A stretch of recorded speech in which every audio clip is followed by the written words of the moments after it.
दिग्विजय सिंह बयान देते हैं। और रही बात विधानसभा में खड़े होकर बुलडोजर की बात मुख्यमंत्री ने की है, तो भाई इसे तो उपलब्धि बताती है ना बीजेपी अपनी।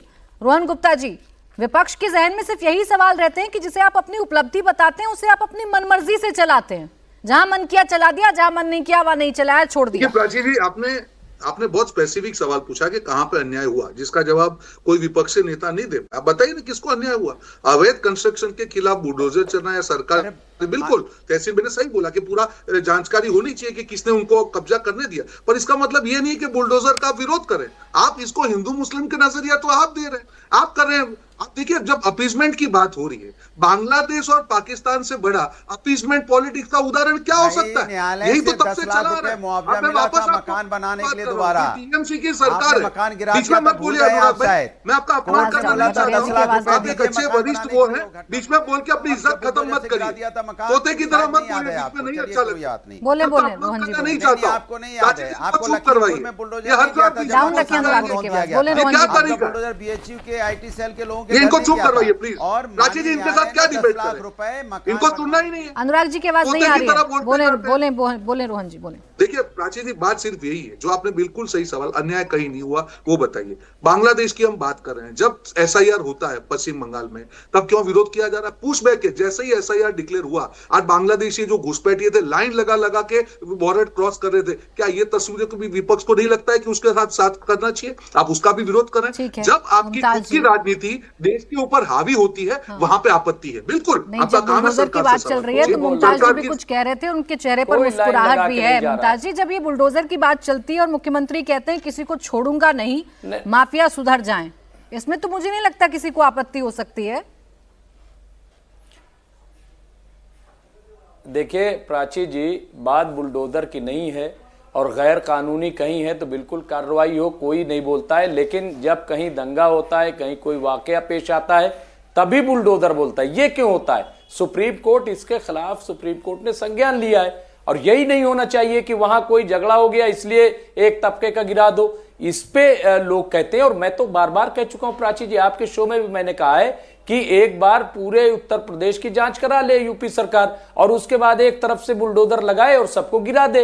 ये क्या कि जब हादसा होगा फिर जांच होगी फिर बुलडोजर चलेगा, ये सब क्या तमाशा है? ये रोज रोज का क्यों उस पर सियासत होती है? अरे भाई जांच कराइए ना, जहां जहां इलीगल है जांच करा करके और एक बार में सारा बुलडोजर चला करके खेल खत्म कर दीजिए। उस पर राजनीति मत कीजिए। गैर कानून जहां पे है, जो चीज गैर कानूनी है वो तो गिरनी ही चाहिए। लेकिन जब आप एक पर्टिकुलर वाकये में एक तबके को निशाना बनाते हो, दूसरे की तरफ बुलडोजर नहीं जाता, तब उंगली उठती है। अभी आपने कहा कि कहां अन्याय हुआ, तो इलाहाबाद में प्रोफेसर अली अहमद फातमी साहब मेरे उस्ताद हैं, उनको 10 लाख का मुआवजा भी सुप्रीम कोर्ट की तरफ से फैसले में दिया गया। उनका घर गिराया गया, उनके बेटी का घर गिराया गया। और मैं जानता हूं वो प्रोफेसर इंतहाई शरीफ इंसान, लेकिन उनका घर गिरा दिया गया, उनकी बेटी का, और वो रोड पे आ गए। उनकी पूरी लाइब्रेरी तबाह हो गई। जो 50 साल का उनका सरमाया था इलाहाबाद यूनिवर्सिटी में, वो उर्दू में चोटी थे, लेकिन आपके पास उदाहरण है और इसी आधार पर सवाल पूछा जाएगा।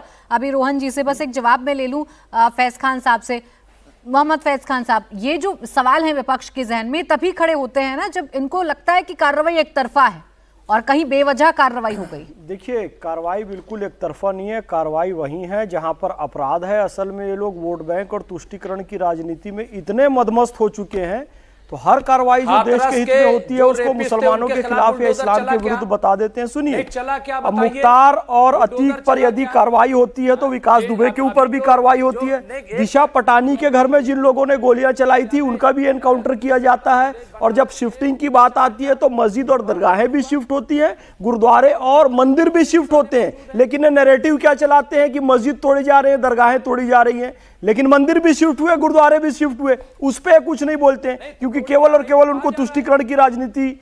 अब नॉन टेक्निकल इन्होंने कैसी बात की, एक साथ सर्वे कराकर एक साथ तोड़ दो। अरे यार, ऐसे थोड़ी होता है। जैसे जैसे इलीगल चीजें सामने आती है, अवैध चीजें सामने आती है, उस पर कार्रवाई होती है एक एक करके। पूरे उत्तर प्रदेश में कैसे एक साथ तोड़ दे? फिर आप झूम पड़ोगे, इंटरनेशनल लेवल पर चले जाओगे कि भारत में मुसलमानों पर अत्याचार हो रहा है, यह मुद्दा ले आओगे। मैं देखिए, यह दिग्विजय सिंह से कहीं अच्छा ओवैसी को मानता हूं, क्योंकि कम से कम ओवैसी इंटरनेशनल पर बात आती है ना तो अपने देश के हित पे बोलते हैं। और दिग्विजय सिंह आरफा खानम शेरवानी, नेहा सिंह राठौर और यहां बैठकर मुमताज आलम रिजवी पाकिस्तान और बांग्लादेश को यह मौका देते हैं कि देखो भारत में बैठकर लोग भारत पर होने वाले मुसलमानों पर जो जुल्म हो रहा है वो कितना बड़ा जुल्म हो रहा है कि बांग्लादेश में उसकी प्रतिक्रिया हो रही है। तो हमारे ही लोग हमारे दुश्मनों को सबूत देते हैं यूएनओ में जाने के लिए, जो कि झूठे हैं। मुसलमानों पर कोई जुल्म नहीं हो रहा है भारत में। शर्म आनी चाहिए आप लोगों को। कम से कम ओवैसी साहब से कुछ सीख लो यार। मेरा बहुत उनसे वैचारिक विरोध है, कम से कम अंतरराष्ट्रीय मैटर्स पे वो आदमी बहुत सही है। दिग्विजय सिंह को उनसे कुछ शिक्षा लेनी चाहिए।